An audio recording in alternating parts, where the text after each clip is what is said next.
বন্ধুরা, আজকে ছোলার ডাল দিয়ে খুব সুন্দর একটা রেসিপি তোমাদের সঙ্গে শেয়ার করব। তোমরা একবার হলেও এই রেসিপিটা করে দেখো, দারুণ লাগবে খেতে। এটা রাতের খাবার হিসেবেও খেতে পারো বা সন্ধ্যের স্ন্যাক্স হিসেবেও খেতে পারো। তো তার জন্য আমার কি লাগবে? ছোলার ডাল।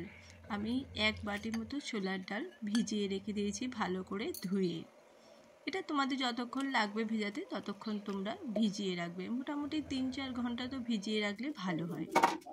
এরপরে লাগবে, কিছুই লাগে না, সেরকম কোনো উপকরণ নেই, জাস্ট লাগবে একটু বেশি রসুন আর কাঁচা লঙ্কা। তো দেখো, আমার রসুন, আমি একটা গোটা রসুন নিয়ে নিয়েছি, বড় রসুন, আর নিয়ে নিয়েছি কাঁচা লঙ্কা। এইবারে আমি একটা মিক্সিং জারের মধ্যে ডালগুলো দিয়ে দেব। একটুখানি এটাকে দাঁড়া দাঁড়া মতো পেস্ট করতে হবে, একদম পেস্ট নয়, একটু দানা দানা মতো থাকবে। এরপরে আমি পরিমাণ মতো নুন আর পরিমাণ মতো হলুদটা একটু অল্প দিলেই ভালো হয়। তো আমি একটু দাঁড়া দাঁড়া মতো পেস্ট করে নিয়েছি, খুব বেশি পেস্ট না, একদম মিহি পেস্ট হবে না। তো এরকম মতো আমি পেস্ট করে নিয়েছি। আর একটা উপকরণ যেটা লাগবে সেটা হচ্ছে আটা। এখানে কিন্তু আমি ময়দা ব্যবহার করিনি, আটাটাই বেস্ট। তো আটা নিয়ে নিয়েছি 1 বাটি পরিমাণ, আর সামান্য পরিমাণে নুন নিয়েছি। নিয়ে এবার আটাটাকে আমি একটু শক্ত শক্ত করে মেখে নেব। মানে বেশি নরম করা যাবে না, একটু শক্ত শক্ত করে আমি আটাটাকে একটা ডো বানিয়ে নেব। দেখো আমি কতটা প্রেসার দিয়ে দিয়ে মাখছি, মানে একটু শক্ত হলে ভালো হয়, বেশি নরম করতে যাবে না। তো দেখো আমার আটাটা কিন্তু মাখা হয়ে গেছে। এরপরে এখান থেকে পরিমাণ মতো লেচি বানিয়ে নিচ্ছি আমি। দেখো আমি এখান থেকে কিন্তু লেচি কেটে নিচ্ছি, তোমরা তোমাদের প্রয়োজন অনুযায়ী লেচি কেটে নেবে। এরপরে আমি একদম যেরকম পিঠে হয় সেইভাবেই আমি আটাটাকে সুন্দর একটা শেপ দিয়ে এর মধ্যে আমি ডালের পুরটা ভরে দেব। দিয়ে খুব ভালো করে মুখটা আমি আটকে দেব। দেখো যেভাবে আমি আটকাচ্ছি তোমরাও কিন্তু ঠিক সেইভাবেই কিন্তু আটকে দেবে, কারণ এটাকে ভাবাতে হবে।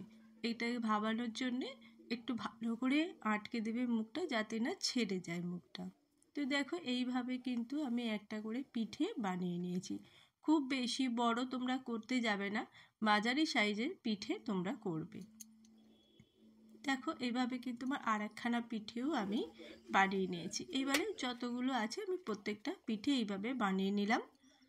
এরপরে আমি দেখো গ্যাসের মধ্যে একটা কড়াই বসিয়ে দিয়েছি জল দিয়ে, এটাকে গরম করতে দিয়েছি কারণ ভাপাবো। আর তার আগে এরম ছিদ্রযুক্ত যে থালা একটা আছে তোমাদের যদি থাকে তাহলে খুব ভালো হয়, নাহলে তোমরা কাপড়ও ইউজ করতে পারো। তো আমার থালা রয়েছে বলে আমি এটাতে একটু ভালো করে তেল দিয়ে লাগিয়ে নিলাম, যাতে আমি পিঠেটা যখন দেবো তাতে না ধরে যায়, না লেগে যায়। তো সেই জন্যে আমি দিয়ে দিলাম বসিয়ে। এবারে এরপরে আমি এক এক করে পিঠেগুলো ভাপাতে দিয়ে দেবো, ঠিক এইভাবে। বেশিক্ষণ কিন্তু লাগে না, মোটামুটি মিনিট 5 হয়ে গেলে তারপরে তোমরা কিন্তু একটুখানি উল্টে দিও।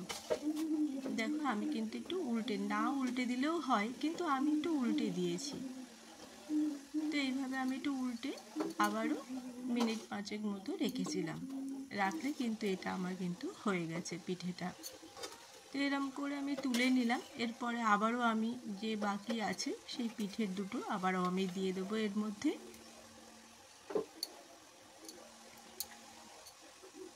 দিয়ে এবার ঢাকা দিয়ে দেবো।